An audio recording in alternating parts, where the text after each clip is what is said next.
celebrities and cultural that the advertisers were dropping out. They said, "Where are our ads? Where are our ads?" And any magazine publisher knows that's where the money is coming from. So when Vanity Fair went out of business, Glamour was launched, and as you can see now, that became a very popular magazine, and they decided to include it on, I guess, the Mount Rushmore of Conde Nast, so to speak. And then this I found off the internet. I thought this was pretty cute. There's somebody more passionate about those Conde Nast pillars than me. And he actually, his name is Douglas Davidoff, has his own website. He decided to say, this is the location of these Conde Nast pillars, just in case anybody would want to know. All right, and this I just threw in. I found this online because I'm into Egyptian culture and civilization, and the obelisk is one of those figures that has to do with one of the gods, Osiris, and his backbone, but that's neither here nor there. If you study Egyptian culture, you'll know these things. It's very fascinating. But now these are some famous obelisks that are stationed around the world. Now the one in New York is actually in Central Park. If you go to Central Park, you'll see an obelisk there. That was actually taken from Egypt. And there's some famous ones in London, Paris, 4 of them in Rome. Okay, now we'll just jump to a little bit and giving you a little flavor of the fashion styles of the period. The sinking of the Titanic and the First World War were kind of landmark exposure publicity events. There were a lot of magnates and wealthy folks who were in first class. I'm sure a lot of you have seen the movie Titanic. And it was really a microcosm of America, because you had the immigrants and poor folks in the steerage, which was down below, and all different classes of cabins and different things. So when that went down, the entire strata of American society was affected, not just the wealthy. I think the most famous one was Isidor Straus, who was the head of, he was associated with the Macy's family. And supposedly his wife wanted him to come on the lifeboats, and he said, no, you know, this is women and children first, and he declined, and he went down with the ship. And it was a very covered story. Now, one of the things that also signals that Great Britain at that time was, you know, there was a phrase that the sun never sets on the British Empire. They were in India. They had spheres of influence in the Philippines, in Hong Kong, in Africa, all over. But that event in the Titanic, which was a business that was run by the White Star Line, and unfortunately, if you've read anything deeper about the story, there were a lot of cuts, there were a lot of things that were done to make the Titanic go faster and win a particular route that White Star had an interest in winning a contract. So there was a lot of corners cut that went into that event. That's why there were not enough lifeboats. You know, so it was a bit of a tragedy, but at that time, the United States really started to rise as #1 in the world in prestige and technology. Now this is, I found online, the first Vanity Fair cover, which came out in 1914, same year. And what they did was, at some point in time, there was a discussion whether this should be dress and Vanity Fair. In other words, they still had Vogue, and there was some discussion that they needed to bring more fashion and less of the arts and the writing and the painting and the photography. So Frank Chronashiel really was against it, but he acquiesced temporarily, and so they have at the bottom fashions, the stage, society, sports, and the fine arts are included. So Vanity Fair really tried to encompass a large sphere in their reporting. And now this is the famous, or infamous depending, press that is about 80 feet long, 18 feet high, and about 9 feet wide. That was the premier machine which produced a lot of the publications. What they would do is have these huge rolls of paper about this big, round, and about 12 feet long, and insert them in one side. And then they would go through this entire series of contraptions and printing and presses and ink and everything, and come out at the end on these huge strips about this big that they then have to inspect and cut. Anything that was not up to par was discarded. Someone I was talking to, if they're still here, mentioned something that in the photo you'll see a little later, that there were all women doing the quality control because supposedly they see color better than men. I didn't know that, so I just learned something.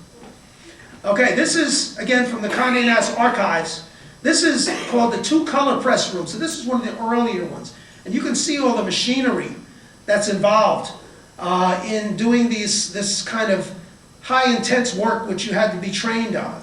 And the other thing is that combining this machine and the other machine, I've talked to some folks that have come in and had a little interest in Conde Nast. As we're speaking, they said, you know, that factory was so loud.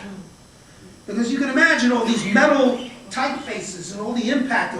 We're so used to computers these days, you know, quietly, little keystrokes, silent printer, you know. No, these were loud. Okay, now we have here, this is what we call bindery hand workers, and cutting machines are in the background. As I said before, all these sheets had to be cut by hand. And Conde Nast, since he was into high standards, if they weren't right, they were discarded. And I just see something for the first time here. It looks like someone here, Carl Roche from Glenbrook, I couldn't see that small, was the photographer who actually took this. So I'm going to follow up. Maybe he's still around. Okay, now we have the book trimmers. Their job was to trim. And you can see the piles to the right of them. Apparently, these needed to be the exact size. So when you got a magazine, again, we take it for granted. You get a magazine, it's all straight. But you can imagine that if something slipped through the cracks, unlike, like a car defect, you get a defect. Occasionally they might have slipped through.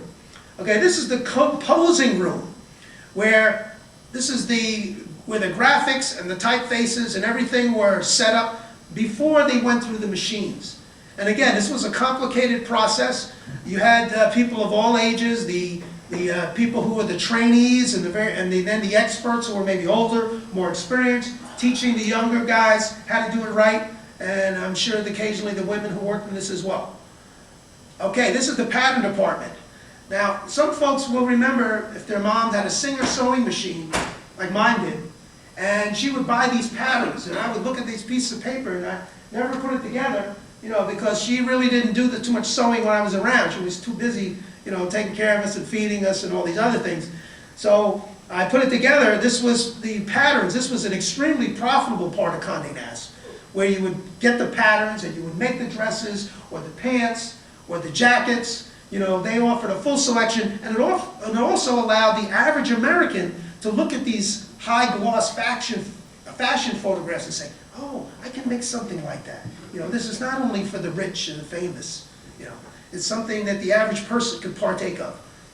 And this is where the gathering and stitching and covering, what they call the side wire machine, the binding, the clips, and everything that goes into the magazine pages to hold them together. I mean, this was very sophisticated work. If anybody see, now this is a cafeteria. Anybody see any similarities with the employee? We have an employee cafeteria here at the hotel, I'm happy to say.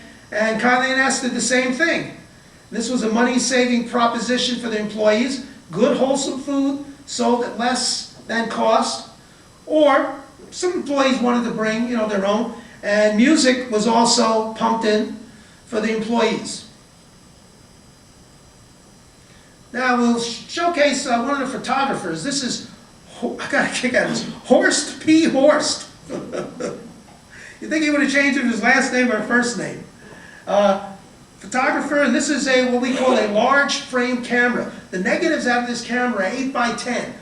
Okay, we're really used to postage size 35 millimeter negatives about this big. And this was to keep the clarity of the images when they were blown up, to look nice and sharp. And then here he is, he's got his glasses off this time. He's working his magic with a model. And you can see how the women, like the models that painters used to have to stand for long periods of time. I'm sure not as long through photography, but just to get the lighting just right. He was a real perfectionist, you know, had to get the backlight just right, the glow on the hair, the way the dress was displaying the shadows. And of course, a lot of this photography, there was a mix of color and black and white. But as you know from some of the old vintage films, I mean, I love some of the black and white classic films because sometimes I can actually feel and see the textures better than I can in color because they had to be very clever. They had to manipulate the light with the sheen of the, you know, whether it was satin or whether it was velvet, you know. There's one, I think it's called Catherine the Great. That's an excellent example of that.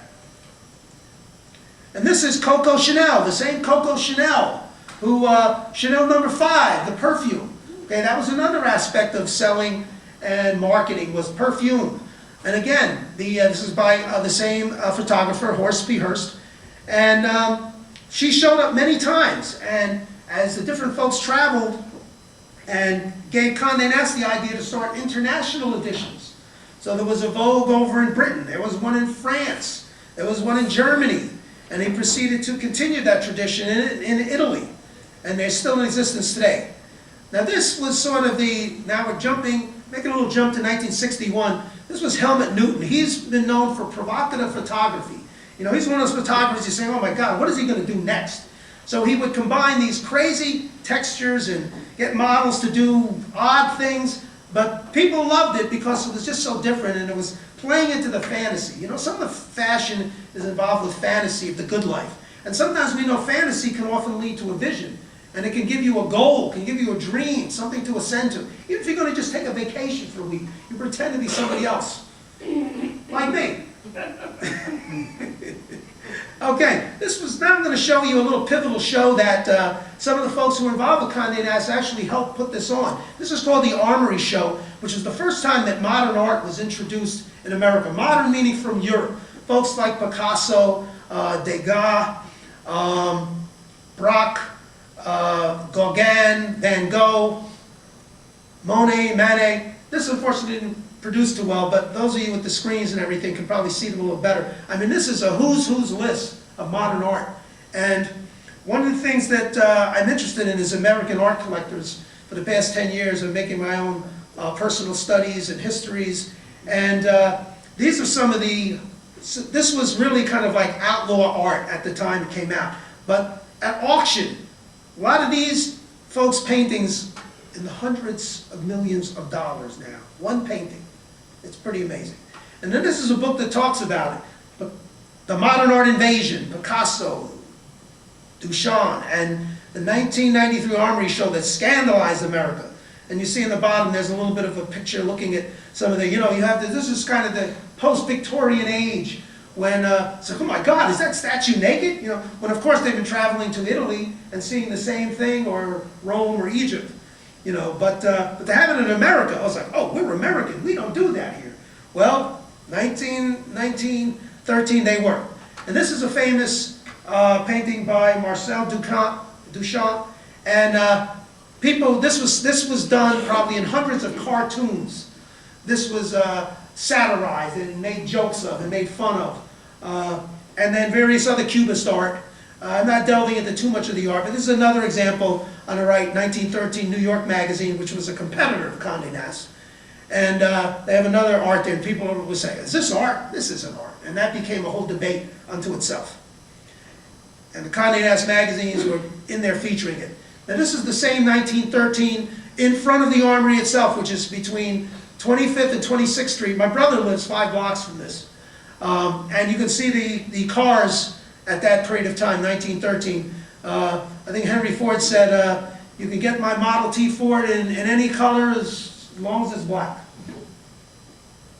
And then this is the Armory building today. It's a beautiful building. It's what we call a Beaux Arts type of building. It was famous in France, and a lot of architects to be legitimized would have to travel to France to learn under a master, in the same way a lot of painters and sculptors and various other artists, because America was not quite at that standing in the early 1900s. And this is a blow-up of the scene in that armory further on. Was it a real armory?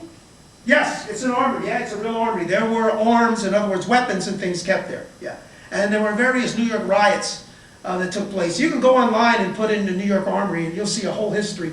I think it was the 69th Regiment, they were called, was based there. So if there were riots and everything, the police couldn't handle it. They called, similar to like the National Guard. Okay. And now this shows you some of the architecture. We're going to get to a little bit of the Hyatt architecture. This was a big time event, and as you can see, the open air lighting situation of the glass roof allowed you to get the natural light to really see the art displayed.